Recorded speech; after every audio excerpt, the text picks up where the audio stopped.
बच्चों, USP online classes में आपका स्वागत है। आज हम फिजिक्स की क्लास पार्ट 1 शुरू करने जा रहे हैं, जिसके अंतर्गत हम शुरू करेंगे लेसन 2 बैकवर्ड फ्लक्स तथा गॉस की प्रमेय। इसको शुरू करेंगे जिसके अंतर्गत हम अध्ययन करेंगे क्षेत्रफल सदिश, कोण, घन कोण, बैकवर्ड फ्लक्स के मात्रक एवं विमाएं, गॉस की प्रमेय तथा गॉस प्रमेय के अनुप्रयोग। इतनी ही चीजों का अध्ययन हम इस चैप्टर में करेंगे। तो सबसे पहले हम बैकवर्ड फ्लक्स को शुरू करेंगे, लेकिन इसको जानने से पहले ये 3 चीजें जाननी आवश्यक है। तो सबसे पहले हम जानते हैं क्षेत्रफल सदिश के बारे में। तो क्षेत्रफल सदिश क्या होता है? किसी भी समतल का जो क्षेत्रफल है, किसी भी समतल का क्षेत्रफल एक सदिश राशि है जिसमें परिमाण के साथ साथ दिशा भी होती है। किसी भी समतल का क्षेत्रफल एक सदिश राशि है जिसमें परिमाण के साथ साथ दिशा भी होती है। क्षेत्रफल सदिश की जो दिशा होती है वो सदैव पृष्ठ के लंबवत बाहर की ओर होती है। सदैव पृष्ठ के लंबवत बाहर की ओर होती है। इसे हम एक सदिश से निरूपित करते हैं। इस सदिश की जो लंबाई होती है वह उस क्षेत्रफल के परिमाण को बताती है तथा ये जो नोक है वो क्षेत्रफल सदिश की दिशा को प्रदर्शित करती है।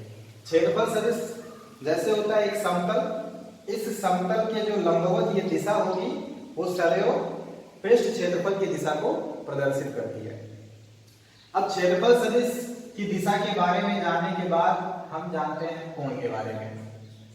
कोण जो है वो क्या होता है उसके बारे में जानते हैं। कोण भी समतल से ही संबंधित है। यदि हम समतल में कोई एक वृत्त खींचें और वृत्त में यदि हम कोई एक चाप लें, तो वृत्त में इस चाप के द्वारा उसके केंद्र पर जो झुकाव बनता है, वृत्त के चाप द्वारा केंद्र पर जो झुकाव बनता है उसे हम कहते हैं कोण। और कोण जो है वो एक अदिश राशि है।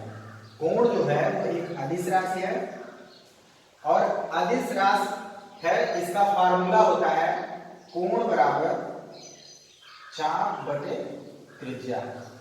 कोण बराबर चाप बटे त्रिज्या। और चूंकि ये अदिश राशि है इसलिए इसमें कोई दिशा नहीं होती, केवल इसका परिमाण होता है और इसका कोई मात्रक नहीं होता। क्योंकि चाप का भी मात्रक मीटर और त्रिज्या का भी मात्रक मीटर है, तो मीटर से मीटर कट जाता है। इसका कोई मात्रक, इसकी कोई विमा नहीं होती है। मात्रक वैसे इसका रेडियल होता है, परंतु सदिश मात्रक कोई इसका नहीं होता। इसका ये सदिश मात्रक नहीं है क्योंकि ये विमाहीन राशि है। इसका मात्रक रेडियल होता है। इसी पर आधारित अब हम जानते हैं घन कोण के बारे में। कोण जो होता है वो चाप से बनता है, इसलिए कोण का फार्मूला हो गया चाप बटे त्रिज्या। लेकिन जो घन कोण होता है, घन कोण वो समतल में नहीं होता बल्कि वो त्रिविमीय आकृति होती है। जैसे गोले में यदि हम कोई एक अवयव ले लें, तो गोले में किसी अवयव के पृष्ठ क्षेत्रफल के द्वारा, गोले में यदि हम एक कोई गोला लें और गोले पर हम एक कोई पृष्ठ अवयव लें, तो इस पृष्ठ अवयव के द्वारा उसके केंद्र पर जो कोण अंतरित होता है उसे घन कोण कहते हैं। जो कोण अंतरित होता है उसे घन कोण कहते हैं। ये जो कोण अंतरित होता है उसे घन कोण कहते हैं, जिसे हम डी ओमेगा से निरूपित करते हैं। घन कोण को डी ओमेगा से निरूपित किया जाता है। और जैसे कोण का कोई सदिश मात्रक नहीं होता, वैसे घन कोण का भी कोई सदिश मात्रक नहीं होता है। इसका सदिश मात्रक होता है स्टेरेडियन। इसका मात्रक स्टेरेडियन है।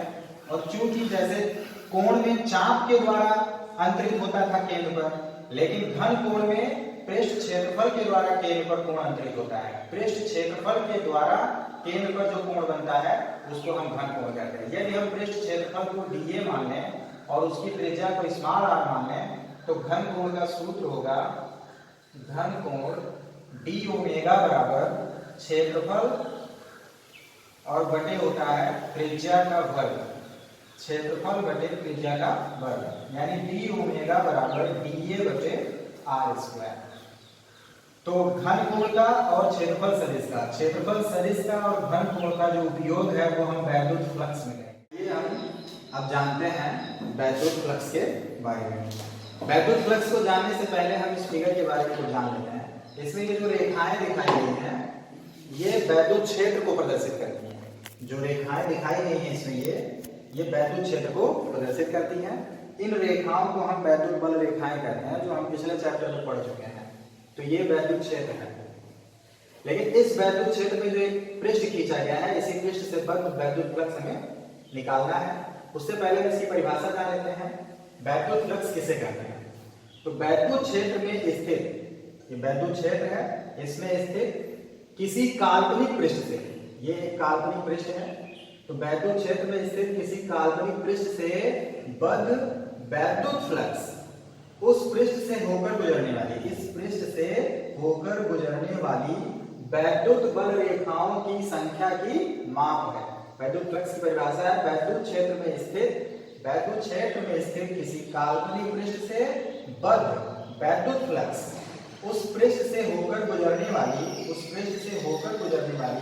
वैद्युत बल रेखाओं की संख्या की माप है। और इसे हम प्रदर्शित करते हैं फाई से, इसे हम फाई से प्रदर्शित करते हैं। यदि हम इस पृष्ठ से बद्ध वैद्युत फ्लक्स निकालना चाहते हैं तो हम पूरे पृष्ठ का एक साथ ना निकालकर हम एक इस पे छोटा सा अवयव लेते हैं, एक छोटा अवयव लेते हैं जिसका क्षेत्रफल सदिश जो है वो उस पृष्ठ अवयव के अभिलंबवत है dA वेक्टर की दिशा में, और एक वैद्युत क्षेत्र सदिश है वेक्टर E जो वैद्युत बल रेखा की अनुदेश है, और इनके बीच में हम मान लेते हैं कोण क्या है, थीटा है। तब इस पृष्ठ अवयव से गुजरने वाला जो वैद्युत फ्लक्स है वो d फाई E होगा, और वो बराबर होगा इनके अदिश गुणनफल के, क्योंकि वैद्युत फ्लक्स जो है वो अदिश राशि है। तो इन दोनों सदिशों का अदिश गुणा करके हम वैद्युत फ्लक्स को प्राप्त करते हैं। तो वैद्युत फ्लक्स d फाई E बराबर होगा vector E dot vector dA। अब हम पूरे पृष्ठ का यदि वैद्युत फ्लक्स निकालना चाहते हैं तो हम इस छोटे से फ्लक्स का क्या करेंगे, पृष्ठ समाकलन करेंगे। जो निकलेगा पृष्ठ समाकलन फाई E बराबर होगा पृष्ठ समाकलन vector E dot vector dA। और चूंकि हम कक्षा 11 की क्लास में पढ़ चुके हैं कि दो सदिशों का अदिश गुणनफल जो होता है, दो सदिशों का अदिश गुणनफल जो होता है वो उन सदिशों के परिमाणों और उनके बीच में बने कोण की कोज्या के गुणनफल के बराबर होता है। तो इसी फार्मूले से यहाँ vector E dot vector dA की जगह पे हो जाएगा surface integration vector E dot vector dA की जगह पे हो जाएगा E dA cos थीटा। अब चूंकि हमें पता है कि वैद्युत क्षेत्र जो है वो कांस्टेंट है और cos थीटा जो है वो भी एक कांस्टेंट है, क्योंकि हम बता चुके हैं कि जिसके सापेक्ष समाकलन होता है उसको छोड़कर शेष चीजें कांस्टेंट होती हैं। और वैसे भी ये दोनों चीजें कांस्टेंट हैं तो ये दोनों बाहर हो जाएंगे, तो फाई E बराबर हो जाएगा E cos थीटा बाहर और सरफेस इंटीग्रेशन dA।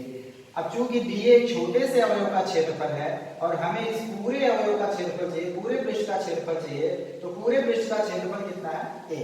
इसलिए हम फाई E बराबर लिख सकते हैं पूरे पृष्ठ से गुजरने वाला वैद्युत फ्लक्स फाई E बराबर हो जाएगा EA cos थीटा।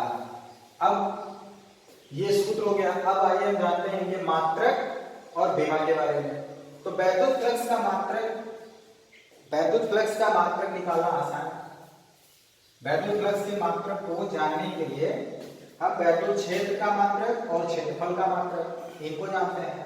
तो वैद्युत क्षेत्र का मात्रक होता है न्यूटन प्रति कूलाम और क्षेत्रफल का मात्रक होता है वर्ग मीटर, और कोण का कोई मात्रक नहीं होता है, कोण का कोई सदिश मात्रक नहीं होता, इसलिए वैद्युत फ्लक्स का मात्रक हो जाएगा, वैद्युत फ्लक्स का मात्रक हो जाएगा न्यूटन मीटर स्क्वायर प्रति कूलाम। और इसकी विमा जो है इसकी मात्रक की सहायता से निकाली जा सकती है। बल की विमा, क्षेत्रफल की विमा और आवेश की विमा, इन विमाओं को रख के जब हम सॉल्व करेंगे तो वैद्युत फ्लक्स की विमा आ जाएगी m L3T-3A-1। ये इसकी विमा हो जाएगी।